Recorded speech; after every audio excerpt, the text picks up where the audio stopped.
The other day I told you about the left side, about the past, about the subconscious, about the collective subconscious and the problems of the subconscious and the conditionings we get from material things, from matter. Matter is always trying to overpower the spirit. And this matter is overpowering us because we come from matter to begin with. But how does the spirit come out of it? What happens that we become the spirit? People have talked about self-realization. So many people have talked about second birth. Everyone has said that you have to be born again. There are many people who go about saying, I am twice born, self-certified. You can find all kinds of people in this world who are knowing that something has to happen, some breakthrough has to take place, something we have to see. Imagine at the time of Christ, there were not so many people who were sick. Nobody could talk to the disciples also much. They were just ordinary fishermen, very simple people. But today is the time when you find so many of seekers all over the world. Seeking what? What are you seeking? The seeking is of your spirit. Now this is also a very vague term to say you are seeking your spirit. Now what is this spirit supposed to be? And why should we seek this spirit? In our evolution, we are human beings. Our awareness is that of human beings.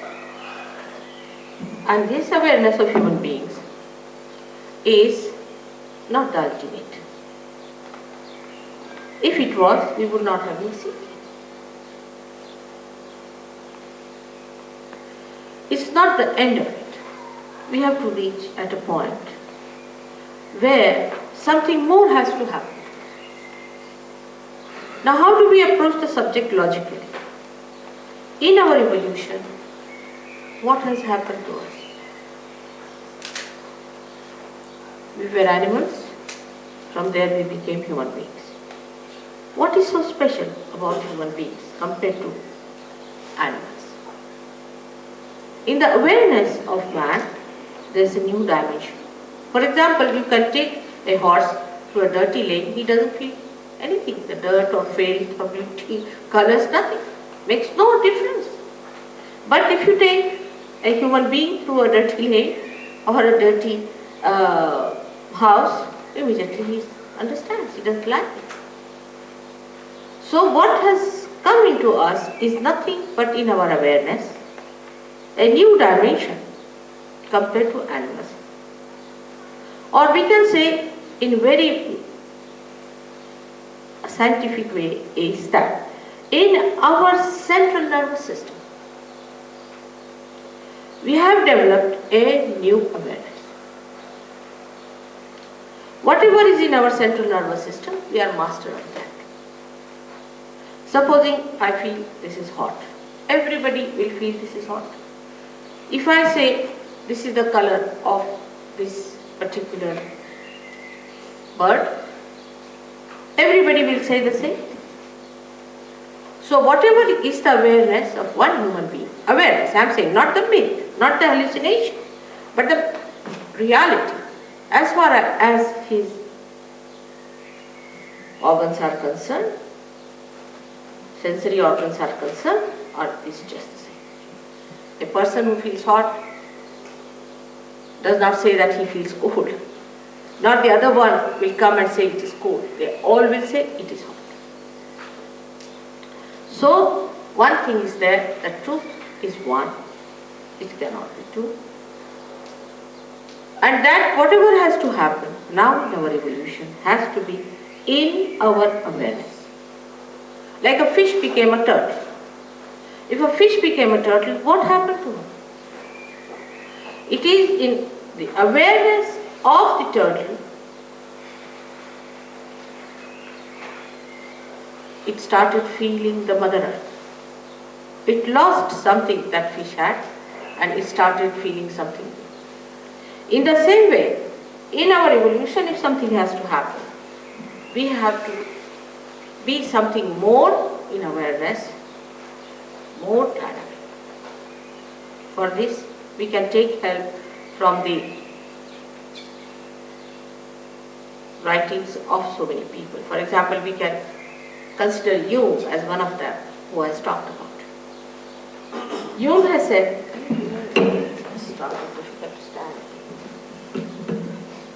Jung has said that when the breakthrough will take place, the human beings will become collectively conscious, will become. He didn't say that you'll all start doing the same thing or you start behaving in the same manner. No, he said you will become, you will be aware of it, not unawares. So when you are seeking the Spirit, if the Spirit has to enlighten you, in your awareness, you are going to know something more than you have known so far. For example, you might feel it hot and cold today, but maybe with that awareness, you might feel something different about it. He has said it very clearly that you have to become collectively conscious. So the becoming is the point in our evolution, nothing else. We become something else. In Sanskrit language, for example, they say, for a realized soul. For Indians, it's very common knowledge. It's nothing so much difficult to understand. He is called as a Dvija, the one who is born again. And also a bird is called as a Dvija. Because a bird is born first as an egg and then it grows, matures and then suddenly it becomes a bird.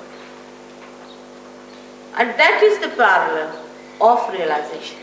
You also know that on the Easter day we give eggs. It has the same symbol that we are eggs and we have to become the birds. So just now at this stage when we are human beings, we are just limited like an egg to grow up to a point where you can become the bird. All other sort of things people talk of is not the realization. Like I may say that, alright, if I mesmerize you very well, I can give you bottles and you might start sucking the bottles just casually. Even knowing that you are doing something funny, you are doing it. You will be compelled to do it because you are mesmerized. Any such activity that we fall into is not realization. Because whatever has happened to you, as human beings that you have done no activity whatsoever. We didn't cut our tails as monkeys to become human beings. It has happened spontaneously like a flower becoming a fruit. It's a living process. One does not realize that whatever has to happen to you is a living process, it's not a dead process. What we can do is all dead. For example, we can stand on our heads, we can jump, we can run, we can do all kinds of things, but that is not the living process.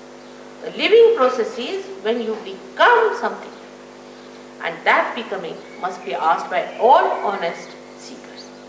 If you are not honest, then it's difficult. Or even if you are honest and you are misidentified with certain ideas you have read because you have paid for the book or you have paid for an organization, you paid for someone, that's not going to help. What we have to see, what we become. And that's what yesterday I told, that you become the master. You become the prophet. As Blake has said, that God of men will become prophets and they will have powers to make others prophets. So to be very honest with yourself, you should say, have I become a prophet? And can I make others prophet? This is a very simple way of looking at our realization, and this is what you are capable of. That you become the prophet because everything is within you. The whole machinery is within you. You are like a computer. You are just to be put to the mains if you start working.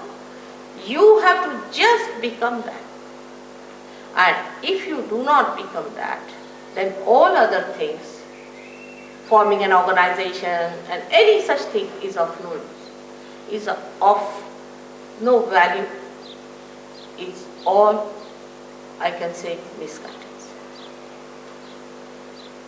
What have you got yourself? Supposing, if Ray has to say something, oh, mother saw a light and this happened and that happened, she has these powers, those powers, it's all useless.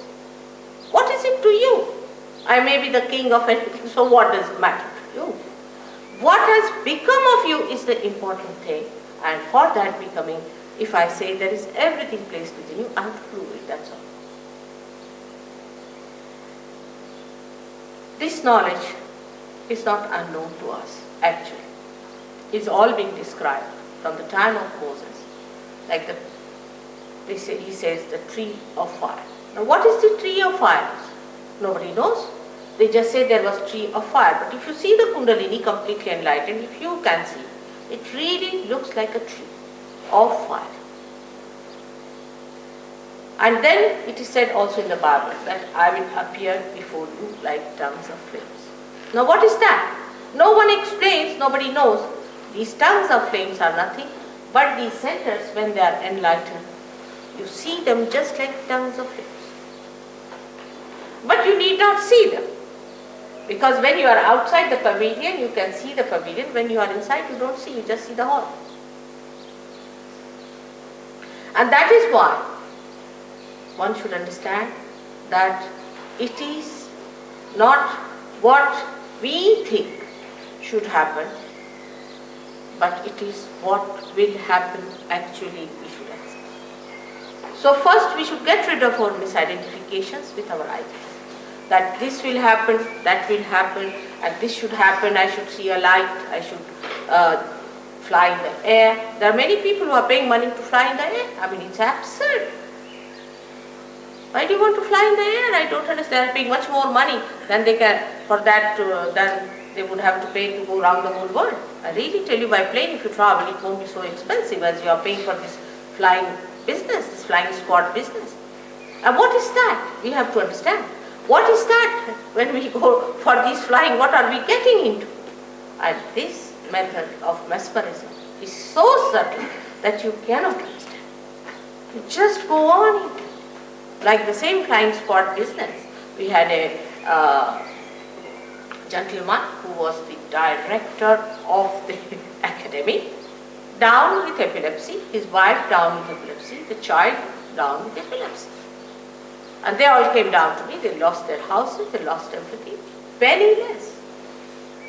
This is what has happened to the flying of the whole Jew. Now, one must realize that you cannot pay for your evolution. You cannot pay. It's very simple to understand. As I told you yesterday, that if you pay to this flower, will it become a fruit? It's a living process for which we cannot pay. It doesn't understand money. Living processes do not understand money. I have not known any human being, supposing he is suffering from indigestion, he puts some money there saying that now I pay you my stomach, now will you digest my food. Do we do that? In the same way, it is the highest of highest living process for which you cannot pay. It's a very subtle thing to understand for human beings, because they believe that for everything one has to pay, otherwise it doesn't work out. You see, you go to a machine, you want to have a good, say, machine, you must pay, which works. You see, it doesn't work, you can have free. But the one that works, we have to pay. Any motor car is free, means it's all a junk. You can't have it. You will have to pay to take it to the junk shop. So it is always in the minds of human beings that one has to pay. And this is very wrong, that you cannot pay. I am talking of the processes which are beyond human. The human beings are not doing it. For example, we cannot transform a flower into fruit. The living process itself is beyond human reach. But when you become a superhuman, you can handle it. And this should happen to you. If it does not happen to you, all the rest of the things are wrong.